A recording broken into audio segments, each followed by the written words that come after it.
Al-Fatihah. A'udzu billahi minasyaitonir rajim. Bismillahirrahmanirrahim.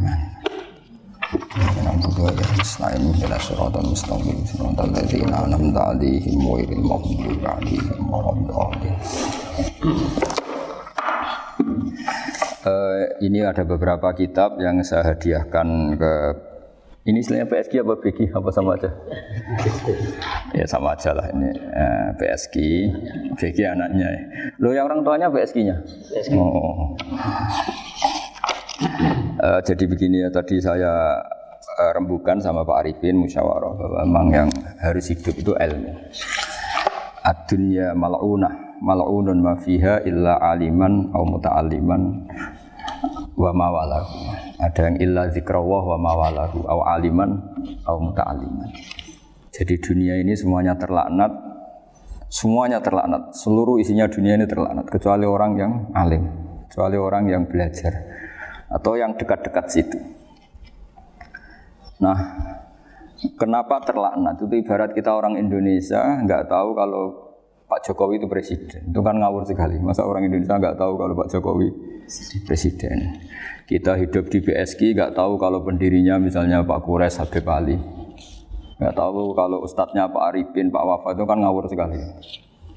Nah, andai kan tidak ada pelajaran, maka kita enggak tahu kalau Tuhan kita Allah. Itu kan ngawur sekali, nempat di buminya, makan rezekinya. Kita menikmati fasilitasnya, tapi enggak tahu yang punya. Nah, sehingga di sini kadang orang-orang humanis protes, masa orang-orang kafir yang amal enggak diterima Allah, agama ini kok kayak sadis. Sebetulnya bukan gitu cara pandang. Bagaimana diterima sementara mengamalkan harta yang tidak miliknya. Itu kan ibarat saya punya uang 1 miliar, terus disedekahkan Pak Wafa ke Pak Arifin, terus dia bilang ini dari saya, tolong diterima. Terus Pak Arifin bilang makasih, dunyane mbahmu tak kan gitu kira-kira. Ya jadi itu logika kenapa ngamalnya orang kafir enggak diterima. Karena enggak ngaku yang punya. Iya. Jadi ibarat saya nempat di sini nginep terus terima kasihnya sama Muntahar tok, enggak sama Habib Ali. Memangnya dia yang bikin itu. Jadi orang enggak kenal Tuhannya itu buruk sekali. Mal'un. Nah, bisa kenal Tuhannya dimulai dari mana? Illa aliman au muta'alliman, yaitu harus proses belajar mengajar. Mau enggak mau?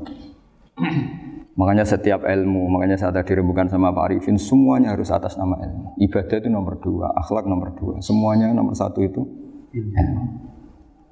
Sekali ilmu ini hilang, maka semuanya hilang. Makanya di Quran dimulai Iqra bismi rabbikal ladzi khalaq. Termasuk sifat Allah Ta'ala yang awal-awal dikenalkan apa? Iqra wa rabbukal.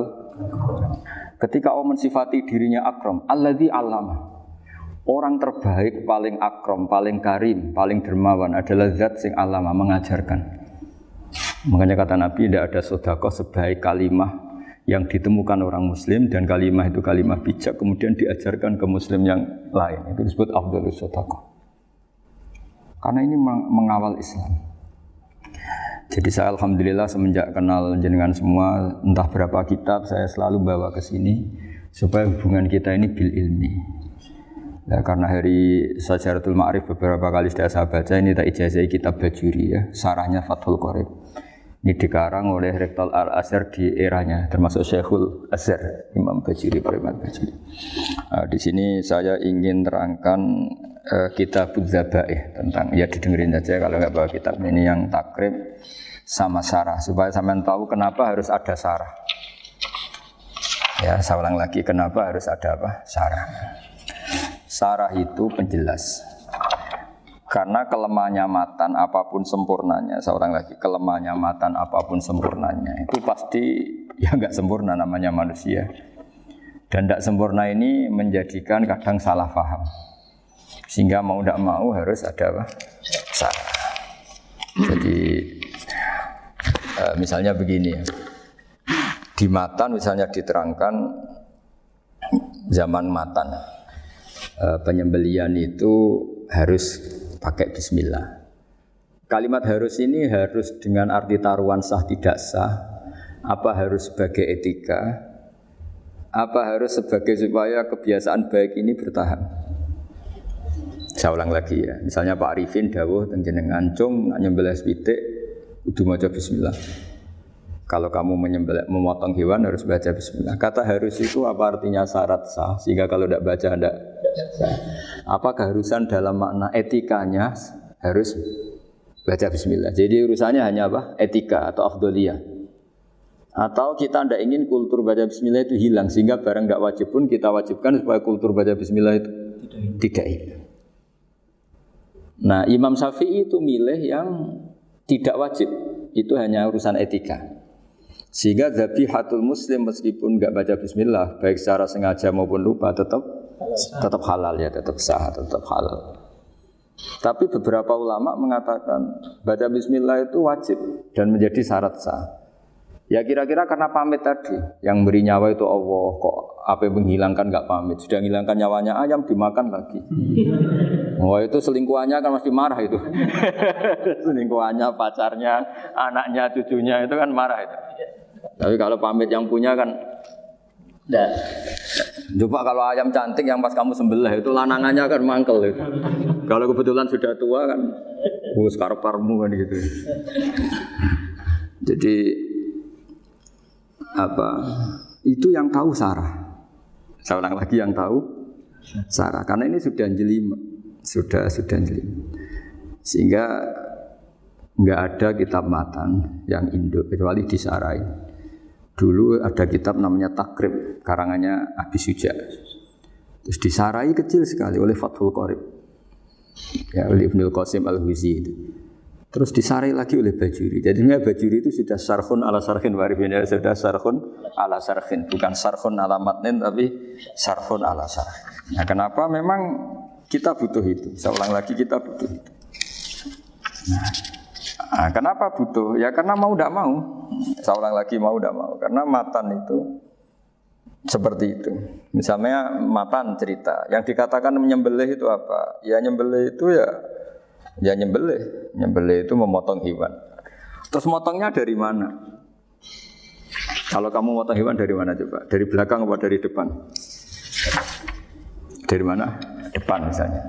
Pertanyaannya, ketika dari depan itu paling penting terpotong al-hulkum wal mari misalnya. Yang satu majrur to'am, yang satu majrur ruh ya gitu, majrur nafas. Tapi andekan dari belakang gimana? Tapi tetap terpotong. Mulai ribet kan? Kalau kubu sebelah kan enak, pokoknya enggak sunah Rasul seperti itu, enggak mau debat. Tapi kita enggak, cara berpikir enggak gitu. Ini kan status hukumnya halal apa haram ketika ada orang motong hewan dari belakang. Nah, terus kita berdebat kan, mesti berdebat itu mau dibilang haram, nyatanya memenuhi syarat apa tadi pemotongan.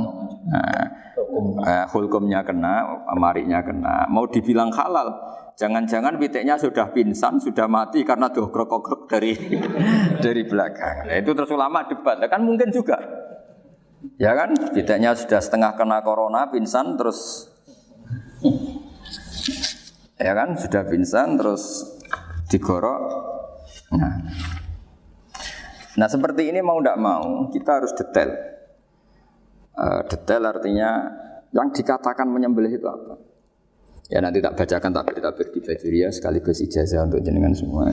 Saya tadi alhamdulillah ketemu Pak Arifin lama, ngendikan panjang lebar tentang pentingnya ilmu. Yang dikatakan nyembelih adalah mematikan hewan yang hidup dengan kaifiyah syariah. Saya ulang lagi, mematikan hewan yang hidup dengan kaifiyah syariah. Nah kalimat hidup ini mulai masalah. Hidup yang apa? Misalnya ada hewan, saya sering kalau ngaji cerita, ada ayam jago ketandang mobil, ketabrak mobil, kejet-kejet. Enggak kamu sembelih pun 1 menit lagi pasti meninggal. Ini kan hanya koordinasi prosedur saja.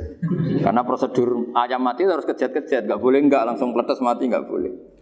Nah pertanyaannya ketika kejet-kejet ini kamu sembelih, itu halal apa enggak? Wong andai kan enggak disembelih juga sudah mati. Artinya enggak penyembelihan ini kan enggak memberi kontribusi pematian, tapi enggak ngefek. Makanya terus ada perdebatan. Ada hayatun mustaqirrah, ada hayatun ittirariyah, ada harokatu masbuh. Itu kalau enggak sarah enggak bisa. Lalu pertanyaan nakalnya begini. Saya itu betul pernah ngalami itu. Ayam jago itu kan mahal, apalagi kalau Bangkok kan. Saya pas jalan-jalan sama anak saya, sama jalan-jalan mau ke pasar itu di pertolongan tuwer mak. Gus ini halal tuh orang, kadang tanya orang awam, halal kata saya. Gitu. Padahal andai kan tidak disembelih ya pasti mati. Suatu saat ada yang mengkonfirmasi lagi. Saya bilang kalau kiai ya tidak pantas makan ayam gitu, tapi kalau kamu tidak kiai ya pantas saja. Daripada rata halal lo geremeng eman kan ribet. Nah sebetulnya itu dalam mazhab Syafi'i itu tidak halal karena dia sudah tidak punya hayatun mustaqirrah. Karena tadi setengah menit lagi atau 1 menit lagi pasti mati. Kan dia belum mati karena koordinasi Israel saja tetap yang nyambil itu. Tetap kan nggak segampang itu kan, tetap prosedur apa? Jalankan SOP. SOP-nya harus ada. Nggak boleh mati selonang-selonang itu nggak boleh, tetap ada SOP kata Warifun ada SOP. Dia kalau sama saya bisa guyon kalau. Nah, tapi misalnya nanti pertanyaan, tapi dalam mazhab Maliki itu diabaikan, hayat mustaqirrah, hayat ittiroriyah, hayat itu diabaikan. Cara berpikir Imam Malik lebih matematis. Kalau nggak disembelih itu matinya berapa menit? 1 menit lagi. Gara-gara disembelih dia mati sekarang. Berarti eksekutornya ya peso itu. Ya berarti peso itu memenuhi kriteria mematikan sesuatu yang masih hidup, hewan yang hidup dengan cara syar'i. Jadi andai kan ada rapat malaikat, matinya karena apa coba? Karena peso apa karena kecelakaan? Karena peso. Ya kan? Karena kalau nggak tanpa peso nunggu 1 menit, gara-gara disembelih langsung terjadi sekarang. Nah karena hukum halal ini yang menarik dan menguntungkan. Di bab ini orang jadi Malikiyah semua. Mana maksud saya? Jadi kita ini sebetulnya Syafi'i pecundang gitu. Syafi'i partai politik. Jadi kalau sedang tidak menguntungkan ya tidak. Kata siapa kita Syafi'i banget? Tidak juga itu. Ya, jadi karena tadi ya kalau pada level perdebatan ulama itu ada tadi ya, ada seperti itu, ada hayatun mustaqirrah, ada hayatun ittiroriyah, ada harokatul masbuh. Jadi tak baca ya supaya dapat barokahnya ulama ya. Jadi tak baca taksinya ini di halaman, terus kitab ini saya tinggal sebagai amal saya, keluarga saya, sebagai penghormatan saya sama Habib Ali, Habib Qures, Habib Hussein semuanya, Pak Arifin dan Bismillahirrahmanirrahim. Wa'alam, ini halaman 562, ikutnya bab kitab Ahkamis Sayyidi wa Dzabaih. Ya jadi nanti yang mungkin kalau beda halaman cari di babnya kalau beda halaman cari di babnya. Karena kadang beda halaman warifnya. Kalau cetakan sekarang enggak. Iya, kadang beda juz pun. Kayak Ikhya sekarang tuh sampai 6 juz. Zaman kita ngaji kan 4 ya. Di orang ada yang 6, ada ribet cetakan sekarang ya. Di atas ada 10. Satu Ikhya itu. Hurufnya dibesarin. Ikhya biaya. Iya, ada yang sama. Karena ngerti zaman akhir paling sudah agak buta huruf. Saya tuh dulu punya guru terakhum sudah sepuh. Itu baca gini nggak bisa, Pak. Jadi kalau di kelas harus dituliskan pakai spidol. Mulang Minhajul Abidin. Sudah sepuh sekali. Kalau ngajar itu nggak bisa jalan, nggak pakai beca. Itu yang nulis agak kurang ajar. Nulis CDE cepet bar. Jadi kadang itu itu. Beliau masih semangat, tulisannya habis. Loh kok sentek jeng. Terus ya wes. Jadi nulisnya di HVS baru dulu. Ya cepat selesai. Iya. Nah kalau beliau pakai kitab sudah enggak berso itu. Anak-anak wah nulis sidik benang ber. Ribet. Saya ulang lagi ya. Jadi yang mau saya baca tadi itu logika fikih ya. Fikih itu berpikir ya. Di mana-mana namanya menyembelih itu dari hidup dimatikan dengan kaifiyah syariah. Kaifiyah syariah ini tidak boleh kamu nyontohkan harus disembelih, keliru juga. Karena untuk hewan yang berat atau hewan liar cukup dipanah asal ma'an harad dama yang bisa mengalirkan darah. Jadi makanya saya umumkan bikaifiyatin syariah Pak Arifinnya kan tidak harus motong kan bentuknya. Kalau hewan liar kan atau sapi kurban liar kan, sapi kurban ucul liar kan boleh dipanah, boleh macam-macam. Nah kalau tembak bisa diperdebatkan karena ada unsur api Pak Arifin. Jadi bisa debat. Meskipun ada yang bilang boleh tapi bisa debat lagi kan. Karena ada unsur apa? Api baru. Ya. Tapi ini saya cerita umumnya bikaifiatin syariah. Nah, karena kalimat hewan hidup, ada kalimat hidup. Hidup yang apa kan pertanyaannya? Hidup yang sudah kejet-kejet, misalnya sudah koma, udah kena corona, disentak istrinya, itu. Apalagi ayamnya menyaksikan pasangannya diselingkuhi, wah itu udah stroke itu dia. Nah itu makanya kalau orang suka macam-macam itu kayak ayam makanya itu.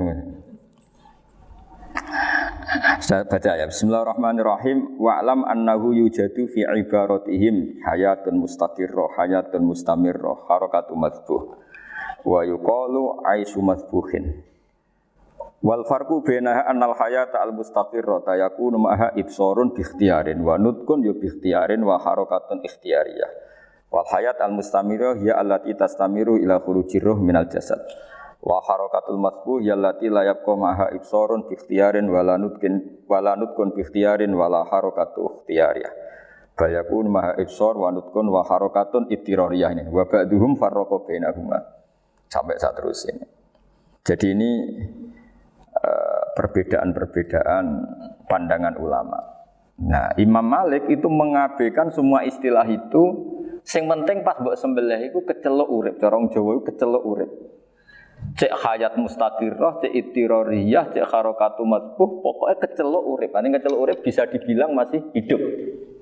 Karena kalau bisa dibilang masih hidup, kamu sembelih, tetap nanti rapat malaikat kira-kira gitu. Ini matinya karena apa? Karena kecelakaan. Oh, kalau kecelakaan 1 menit lagi matinya dong. Tapi kan matinya sekarang ya karena disembelih. Nah tadi saya bilang sebenarnya mazhab Syafi'i itu tidak seperti itu. Karena Imam Malik menghalalkan, biasanya penggemarnya lebih banyak di bab bangsa halal itu kan. Penggemarnya masih banyak. Tapi ya sudahlah, itu masih ahli sunnah karena salah satu dari mazhab 4. Tapi logikanya juga masuk. Jadi kita bukan sekedar taklid ke Imam Malik, tapi kalau kita ikhtiyat ikut Imam Syafi'i ya monggo, karena mungkin secara medis karena mengalami seperti itu mungkin tingkat kesehatannya apanya sudah ya sudah lah, yang penting makanya terus orang Jawa pinter, nak PTE jago ya halal, nak cilik enggak lah. Itu kan ibarat perdebatan antara kepiting sama yuyu. Yang menghalalkan kepiting itu mengharamkan yuyu. Tahu yuyu yang kecil di sawah ya. Tak tanya, kenapa yuyu halal? Karena amfibi Gus, bisa hidup di dua alam. Memangnya kepiting enggak? Oh beda. Ternyata beda maksudnya. Eman Gus kalau haram. Eman kan kalau yuyu haram kan enggak ngefek kan kecil. Ini mufti kok. Oh, udah kadang halal. Udah kadang makan selama ini. Iya, selama ini udah kadang makan itu. Makanya banyak kiai yang mengharamkan kepiting sebetulnya, tapi minoritas kan? Minoritas. Tapi yang mengharamkan yuyu mayoritas, wong kecil aja. Jadi kita ribet ikut siapa? Kata siapa ahli fikih gak mikir untung rugi. Makanya saya ini bingung, jadi saya ini kan kiai ya, kiai betul. Susah kadang jadi kiai. Sebagian guru saya itu mengharamkan kepiting. Nah kalau kayak dolan di daerah Juwono Mas Nafis, daerah itu penghormatan tertinggi santri itu kalau nyugoi kiainya kepiting karena itu makanan termahal. Bingung kan dia? Mau tidak makan itu kayaknya dipersiapkan betul Pak Ribun. Udah ada effort ya. Warna nyari yang mahal kan. Mau makan itu sebagian guru kita mengharamkan. Akhirnya ya darurat tadi. Makan sekadarnya. Kalau saya habis 3 pasti israf. Kalau habis 1 prosedur hormat yang nyugui.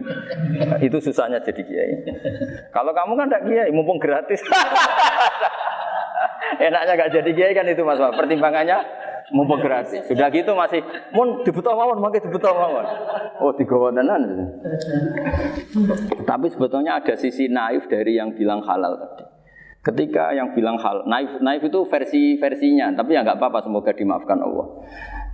Naifnya tadi, tapi saya tidak tapi itu masalah khilafiyah ya. Semoga yang mengatakan halal juga benar, karena punya perhitungan iman tadi. Tapi yang bilang halal itu tak tanya, yuyu itu halal apa haram? Lucunya jawab haram semua. Yuyu bahasa Indonesia enggak ada kayaknya. Tidak tahu juga saya apa. Yang penting paham tapi yuyu yang kecil itu. Kecil. Ya. Itu kalau diharamkan enggak ada yang protes ya? Enggak ada. Tapi kalau kepiting? Ini pakai model apa? Coba Pak Wafa, kalau alasannya amfibi, yuyu sama kepiting sama enggak? Kalau alasannya amfibi, hidup di dua alam. Sama-sama. Sama-sama. Kenapa kepiting jadi halal? Besar, tapi lebih bernilai. Ini juga mufti model baru. Mungkin muftinya menghalalkan itu. Iya makanya itu. Kan jadi kayak tadi ayam jago tadi orangnya tak tanya ternyata. Andekan yang kecelakaan itu ayam kecil. Kamu tanya saya enggak? Ya enggak, aku langsung tak buang. Kan langsung dibuang. Berhubung ayam besar. Eman kan. Tapi nurani aja sebetulnya protes. Nyembelih wis klekek-klekek terus. Kadang kan wis apa kejet-kejet itu sudah. Sudah tunggu SOP dari Pak. Ya tapi apapun itu ini ilmu harus didengar ya supaya sampean tahu ya ada hayat mustaqirrah, ada hayat mustamirrah, ada hayat ittirariyah, paling enggak kita ngerti lah. Karena nanti di bab B ya nyun sewu di bab apa? B. Itu ya nanti enggak sahnya karena apa? Tidak mutamawal. Misalnya saya punya utang sama Pak Arifin ayam jago. Tak bayar dengan jago yang mengalami kehidupan sudah seperti itu kan tidak sah. Meskipun itu hidup tapi sudah tidak hayat yang mustamirrah, tidak normal. Jadi ilmu itu apapun tidak cocok kita karena beda mazhab misalnya, tetap sebagai apa? Ilmu. Jadi jangan pernah anti ilmu meskipun kita tidak cocok. Dulu saya itu heran sama Abu Hanifah karena membolehkan merujuk wakaf. Wakaf itu kan nggak boleh ditarik kembali dalam mazhab Syafi'i dan hampir semua ulama bilang gitu. Tapi kalau kata Abu Hanifah, jika nazir yang nerima itu tidak sesuai rencana kita, keinginan kita itu boleh narik kembali. Fa innal waqfa atiyatun mahdhah, kata beliau, wakaf itu ya pemberian normal saja. Suatu saat ada peristiwa gini Pak Arifin ya, ada orang kaya raya mewakafkan tanah. Itu senilai kalau nggak salah itu 60 miliar. Singkat cerita beliau bermain apa gitu, bisnis apa itu bangkrut.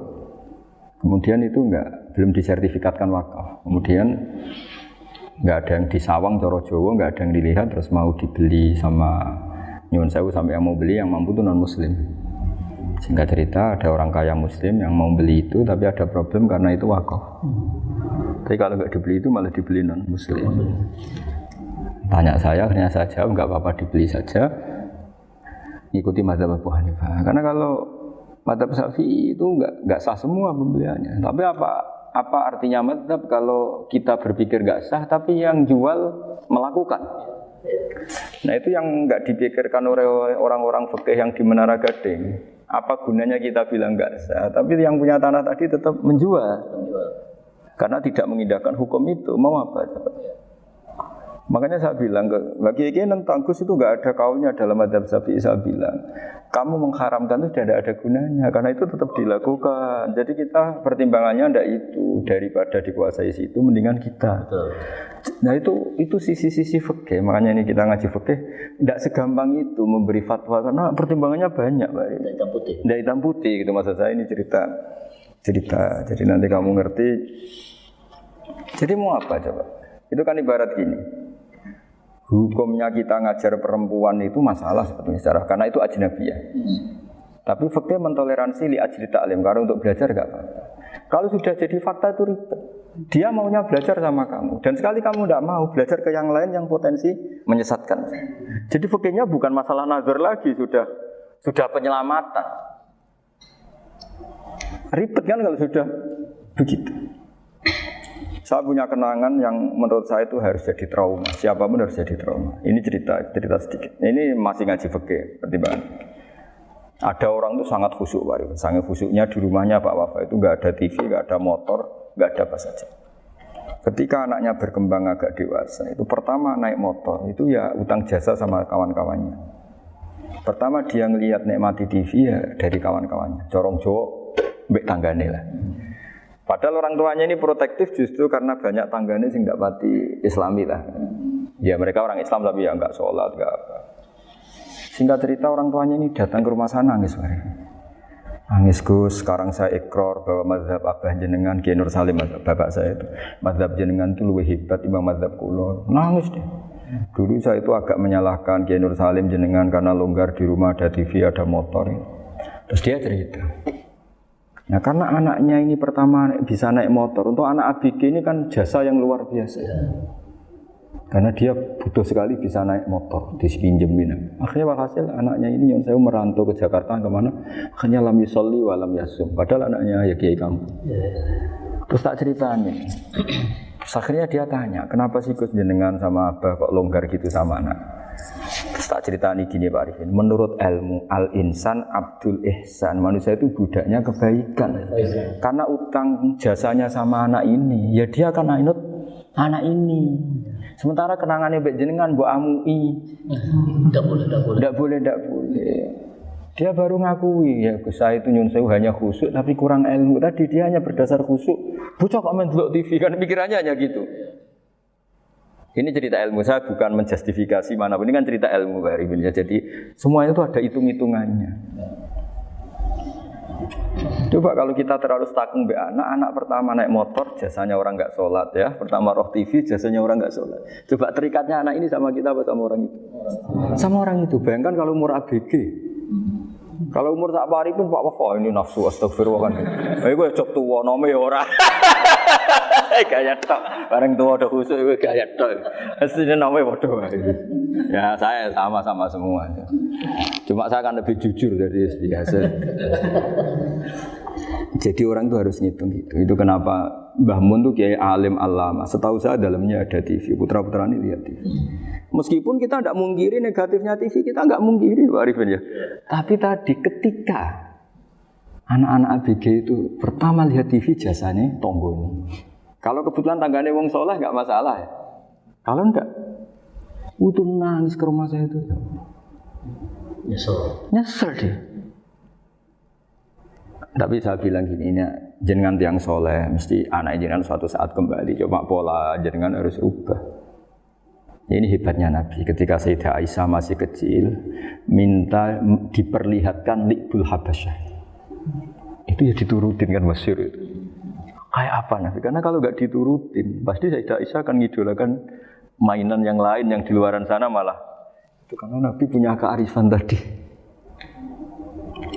Jadi ini kan ilmu, lagi-lagi ilmu. Jadi yang semua itu harus dibaca dengan ilmu. Makanya kata Nabi, ad-dunya mal'unatun mal'unun fiha illa dzikrawah wa ma'alalahu aw aliman aw muta'alliman. Karena dunia ini hanya bisa dibaca dengan ilmu. Yang diridai Allah maksud saya hanya bisa. Lalu saya itu banyak kenal menteri, kenal pejabat. Tapi saya tidak pernah melihat itu sebagai pejabat. Melihatnya itu orang yang ingin belajar agama. Karena sekali salah melihat, yang hidup itu tamaknya Pak Arifin. Yang hidup kan tamaknya. Saya kenal orang kaya kok melihat kaya, yang hidup itu tamaknya, ingin dapat ini. Tapi kalau melihat itu sebagai hamba Allah yang ingin belajar, insya Allah kita selamat dari tamak. Meskipun kita ya manusia tidak sempurna. Setidaknya ketika dia lomo atau tidak lomo, nyalami template apa tidak ngefek, karena kita melihat ini mau belajar. Tapi kalau kamu didorong tamak, katanya orang kaya ternyata nggak tahu haknya kiai, ribet kan? Ribet. Ya kalau kamu punya santri cantik ya lihat itu sebagai santri kamu. Jangan melihat ini mau nggak sama saya, kalau enggak ya wah ya ribet kalau gitu. Ini anak-anak muda harus dilatih ikhlas, bahaya ini santri-santri sampean kalau nggak dilatih ikhlas ini bahaya. Karena ini belum punya penggemar pejabat, paling ya anak-anak yang ya tadi ABG. Jadi lah Sarah kembali lagi. Sarah itu membicarakan itu detail. Jadi ya makanya kenapa orang mati yang lahir langsung meninggal itu enggak wajib disolati. Alasannya di fikih ya lucu. Karena dikatakan sholat mayit, di mana-mana mayit itu sabakohu hayatun. Di mana-mana namanya mati itu terdahului oleh hidup. Nah ini enggak pernah hidup langsung mati. Jadi fikih itu yang kadang lucu. Ya gitu aja alasannya. Kamu nyolati apa? Mayit. Kenapa kok mayit? Jadi mayit itu namanya mayit. Orang mati artinya pernah hidup. Nah itu Sarah. Jadi ketika matan hanya cerita wasiktu alladzi lam yastahila, enggak pernah nangis, lam yusalla alaihi. Sarah bilang, mergo ora tau urip. Kalau enggak pernah hidup berarti enggak bisa dikatakan mati. Kayak sampean miskin itu kan enggak bisa dikatakan bangkrut. Ya, ya miskin aja gitu loh. Kan gitu ya. Karena enggak pernah kaya. Enggak udah kaya. Kayak Mas Nafis enggak bisa dikatakan, "Oh, itu Qur'annya lupa gimana? Enggak pernah hafal." Jadi yang dikatakan lupa itu pernah apa? Enggak lupa enggak apa, Gus Qur'annya lupa, gaya enggak pernah hafal kok bilang apa? Lupa gitu. Enggak boleh Pak Wafa bilang, saya ini bangkrut apa? Enggak pernah kaya kok bangkrut. Jadi semua itu ada aturannya itu. Nah itu sarah, lagi-lagi sarah. Jadi bahkan banyak yang syarhun ala syarhin. Jadi kayak kitab takrib itu disarai Fathul Qorib. Jadi Fathul Qorib itu sudah sarah. Disarai lagi Bajuri. Itu termasuk cerita itu ya. Cerita-cerita. Kalau baca Bismillahirrahmanirrahim. Ya, wa yakunu qad umma dzukira daf'atan wahidatan la fi daf'ataini. Islam tujad al hayat al mustaqira inda daf'ati saniyah. Amma idza wujidat al hayat al mustaqira inda daf'ati saniyah fayakhilu al mazbuhu aidan. Fasartu wujudul hayat al mustaqira fi ibtida'il wati akhir marrah. Wa makharu dzalika inda tulil fasli wa illa fala rafa'a sikina wa ada fawran aw alqaha liqaniyaka latan wa akhadha ghairuha fawran aw saqatat minhu wa akhadha ghairu halan aw qallaba wa qata'a biyama bagi hal al masbuh. Jadi ini masalah sarah. Sarah itu sudah detail. Misalnya gini, kamu motong ayam. Motong ayam harus sekaligus shred jadi. Jangan sampai nyuwun sewu 2 kali. Jangan-jangan misalnya gini, ayam tak potong pas ke kiri separuh. Ya, ke kiri separuh apa hulkumnya. Pak Arifin datang, Assalamualaikum Gus Pak, waalaikumsalam, terus santai jagungan dulu. Jagungan sampai besoknya itu enggak meneruskan. Bareng-bareng malah salam, ingat dulu ayam saya ini. Ketika saya meneruskan ini, potensi ayam ini sudah mati atau sudah hidup yang ini masih mazhab Syafi'i loh ya. Atau sudah hidup yang sudah tidak normal. Artinya apa? Penyembelian kedua yang mengeksekusi tadi sebenarnya mengeksekusi barang mati. Yang penyembelian pertama tidak bisa dikatakan penyembelian karena tidak sampai mati. Penyembelian kedua berstatus setengah mati. Nah kalau seperti itu maka haram. Kecuali itu dilakukan secara fauron. Fauron dicontohkan nyembelih ternyata pesunya kedul terus ngambil yang lain. Tapi fauron langsung atau terjatuh ngambil langsung. Ya itu boleh karena ditoleransi. Tapi kalau kalam ajnabi kata tadi mohon Pak Arifin. Seperti Pak Arifin, alhamdulillah sih. Jaminan mau rawuh. Dari ayamnya asem mana? Ini harus sebar. Ini orang ngabur betul. Jadi, lah itu sarah. Bicara sampai detail itu sarah. Jadi ada sekian kemungkinan. Jadi termasuk yang diandaikan apa? Nah, hayat mustaqirah itu batasnya yakunu maha ibsorun bi ikhtiyarin wa nutqun bi ikhtiyarin wa harakatun ikhtiyariyah. Hayat mustaqirah itu kalau dia betok-betok itu ya karena karepnya. Maksudnya gini, gamane cara roh pitik wedok engkek yo cek karepe dhewe. Cara dia melihat peso itu karepe ya masih lari. Jadi misalnya ada ayam. Ayam kita sembelih baru luka sedikit. Belum sampai andaikan dibiarin ya mungkin suatu saat sembuh, luka. Terus melihat kamu lari ketakutan karena kamu dianggap gladiator, killer lah. Nah itu berarti punya hayat mustaqirah. Tapi sudah kalau kamu sembelih karek ngriwit, roh kowe serawedi. Ya kan? Mau demo ya sudah enggak berkutik, ya dia berarti tidak punya hayat mustaqirah gitu. Ya batasannya itu joro. Nah, dalam mazhab Syafi'i, syarat sahnya penyembelihan harus hewan itu punya hayat mustaqirah. Nah ini sarah ya, jadi sarah itu lebih jeli. Nah makanya kenapa tidak boleh nyembelih pakai yang tumpul Mas Nafis? Takutnya ayamnya itu ngalami dohtoh, atau kok ditekek. Misalnya sama nyembelih pakai peso tumpul, ini gini ketekek, takut. Kan dia misalnya ayamnya jantungan, roh peso wis setruk kan, udah gitu ketekek. Nah itu mati dulu pasti itu. Siksa. Jadi pas diongok-ongok ini sudah mati. Jadi nanti kalau di akhirat, sebetulnya saya sudah mati loh, ngawur. Wah apalagi nganggo keris naga sasra. Wah itu sudah gereng sakti kan diginikan tok sudah mati kan? Makanya bahaya nyembelih pakai keris-keris sakti karena sebelum terpotong sudah mati. Saking saktinya apa? Keris itu misalnya. Gitu. Baru nempel. Makanya nanti suatu saat ada pertanyaan ini, boleh enggak nyembelih ayam orang yang rainya itu sangat? Wah itu haram. Kena. Oh itu mesti mati dulu. Kumisen tatonan apa? Iya kayak algojo. Ayamnya jenis apa? Stroke ya? Jenis penakut. Pas mau disembelih tidak mati. Jadi hati-hati ya nyembelih ayam. Jadi kalau orang kampung Pak Arifin ya, orang kampung mudin kampung. Mungkin kalau orang kota sudah nyuwun sewu enggak peduli. Kalau orang kampung itu apa itu Pak Arifin? Kalau nyembelih jago itu sampai apa itu? Ilatnya dikeluarin dulu. Oh iya. Apa ya? Iya, karena takutnya katanya beberapa yang kaget itu kelek apa? Ketelan. Iya ketelan ya. Itu ya ada kearifan gitu, tapi ya terlalu ya menyiksa ayam. Tapi memang potensi katanya Pak Arif. Katanya yang ahli-ahli itu ya. Jadi kalau dia jago ya, mau disembelih, saking takutnya itu. Kalau orang Jawa kalau takut kan yang ngelek idu ya. Itu orang Jawa loh ya. Itu kalau orang takut kan kadang apa kayak. Nah ayam itu nak ketakut. Kadang ininya terus apa? Lidahnya masuk. Akhirnya pas disembelih ini enggak kena. Nah, makanya terus banyak mudin yang punya ikhtiar tadi. Pernah lihat loh Pak yang ayam jago itu ilatnya ditarik ya, itu ya tidak wajib cuma tidak bisa kita salahkan. Tapi kata penyembelih yang ini tak tanya eksekutor yang lain, rodok dipenek Gus. Iku wis ra iso. Saya belum pernah nyembelih ayam karena ini kan selain enggak profesi saya juga enggak mentolonan saya. Tapi ini beberapa keifiyah yang penting kita tahu ilmunya. Yang paling pokok itu qatul khulqum wal mari.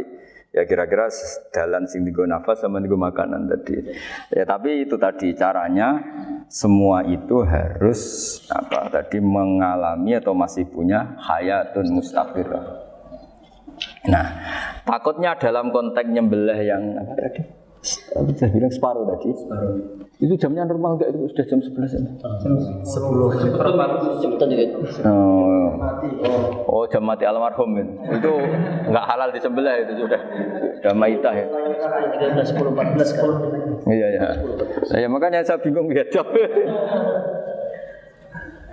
Ya jadi itu Pak Wafa ya pentingnya sarah itu seperti itu. Matan itu kan asal nyembelih saja. Tapi di sarah diterangkan jangan hanya nyembelih, yang disembelih harus ada hayatun mustaqirah karena dikatakan penyembelihan adalah menghilangkan nyawa dengan cara yang syar'i. Nah, kalau nyawanya saja sudah hilang bukan nyembelih gitu. Nah, potensi itu ada ketika jago kamu sembelih pakai yang tumpul. Ini ada dokhtoh. Loh hewan itu juga kayak manusia loh karena punya hati. Ketika takut saja mati. Nah, takutnya ulama kan ini ngalami dokhtoh. Kayak orang ditekek kan mati kan. Ditekek kaget. Contoh gampang gini. Orang ditekek perempuan kemungkinan mati itu kecil. Karena murni hanya ngalami pernafasan. Tapi nak ditekek wong gagah tatonan kan terus dua reaksi tubuh. Takut sama enggak bisa bernafas. Itu kan lebih cepat apa? Mati. Kira-kira kan gitu. Lah ini sudah takut dongok-hongok itu kan nyiksa. Saya sering ketemu orang yang ahli nyari ular, nyari apa. Itu ya gitu. Filosofinya sama seperti orang perang. Harus bikin takut. Iku kewan Gus nak disewentak iku telelekan. Jadi telelekan iku apa Pak Anda bicara bahasa Batawi itu. Orang kaget terus terpaku itu. Apa Teorinya Khalid bin Walid kan gitu. Kalau perang supaya musuh takut. Kamu tahu kami siapa? Ayat jina biqaumin yuhibbunal mauta kama tuhibbunal hayat. Kita ini bawa pasukan yang mereka mencintai mati kayak kalian mencintai hidup. Pasukan kami ini wah darwis, berani modar ya wis gitu. Kira-kira gitu kalau bahasa Jawa itu. Berani mati. Akhirnya musuhnya kan nah, di antara syaratnya perang kan gitu harus bikin musuh itu takut, gemeter. Nah telelekan itu gampang gitu. Telelekan itu pokoknya tadi loh Pak Arifin, kepaku tadi. Nah, agak berkutik. Paham ya? Nah, jangan-jangan ayam yang kita sembelih mah wis wedi dongok-dongok mati duluan gitu. Nah, makanya terus kata musannaf kalau bisa itu wa yakunu madzukira bidafatin wahidah. Kalau itu usahakan sekali jadi. Tapi itu bukan berarti syarat sahnya harus sekali jadi. Kira-kira karena tadi gak kebayang kan kalau baru separuh tak Assalamualaikum Gus Pak. Waalaikumsalam Pak Arifin. Sebuti kabarnya. Baru itu terus ingat diteruskan lagi. Kemungkinan ini sudah mati apa? Nah, makanya ya tapi lagi-lagi ini sarah ya tak baca bismillahirrahmanirrahim wa yakunu qad umadzukira daf'atan wahidatan la fi daf'ataini fa innahu yahrumul masbuh hina itu. Kalau 2 kali, tapi 2 kali maksudnya yang 1 kali ini mengakibatkan kematian. Dikatakan penyembelian belum sempurna, dikatakan hidup toh nanti pasti mati, berarti tidak mengalami hayatun mustaqirrah. Paham ya? Jadi ini semoga dapat barokah dari para ulama. Jadi saya mohon nanti Pak Wafa, Pak Muntaha, teman-teman jangan hanya baca matan ya. Pada level alim itu harus baca syarah karena matan itu nyuwun sewu tidak cukup untuk menjawab sekian kemungkinan. Nah, syarah itu sono fardul masalah. Ya Pak Arif ini ya mengandaikan masalah meskipun belum terjadi ya pengandaian sehingga nanti kalau terjadi kalau militer itu apa? A, B ya? Alternatif gimana? Kalau strategi itu ada sekian A, B, C. Kalau A gagal, B sudah siap militer. Jadi kalau masuk surga pintu 1 gak bisa? Itu kedua. Lewat teras Gus. Sembrono.